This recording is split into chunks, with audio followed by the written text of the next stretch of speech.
Hey, this is Dan Halley at the Lucky Ben Mine, August 29th, 2021. Just a bit of an update of where we're at. Kind of history of the Lucky Ben as we've progressed. Up above me here was a short raise. It was actually used to close the mine. They dropped the debris blocking everything.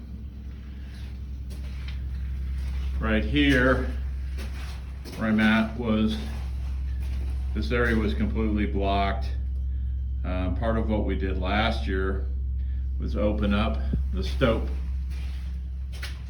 The stope it's like a big area that we previously mined. I've taken some previous shots of up in the stope, but with all the blasting we were doing, as you can see, lots of debris coming down, so we're staying out of there. One of the things we recently did though is we built a sump. We're gathering groundwater. This is where we're pumping water to the drills. We'll use this as well when we're doing core drilling, which will begin occurring here relatively soon. The area where my light's at now, that's an old working, and apparently they decided to change the direction a little bit and follow the vein, which is what the stope does. Now last year, we ended pretty much where my light is. This year, what we've done is we're building a workaround. The reason for the workaround is so we can reconnect the old existing tunnel, which based on records runs approximately 1,000 feet back. The records also indicate that there were 6 shafts on that vein. That's what we're looking for. So the first, which would most likely correlate with the stopes, that's what we're after. So this old stope here, what we're going to do is we're going to drill under that stope to confirm the values and the vein structure as it moves downward. That's how we're going to determine what's there. We know what they took out. Now we want to see what's underneath of it.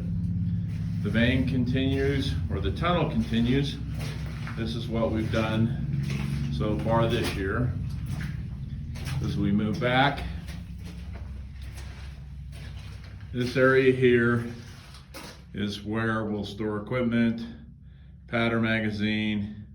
It also gives an area for you to get out of the way as a mucker moves through. Just a good location for storing materials. Explosives, one of the magazines will be stored here.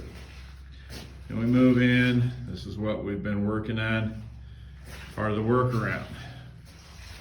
This spot here, which I'm backing up into to give you a little bit view of just where I came from. This is where the underground drill for core drilling will be set up. And we're essentially going to drill underneath the rib, or the wall, which a lot of people would call it, but it's actually referred to as a rib. The ceiling is actually referred to as the back.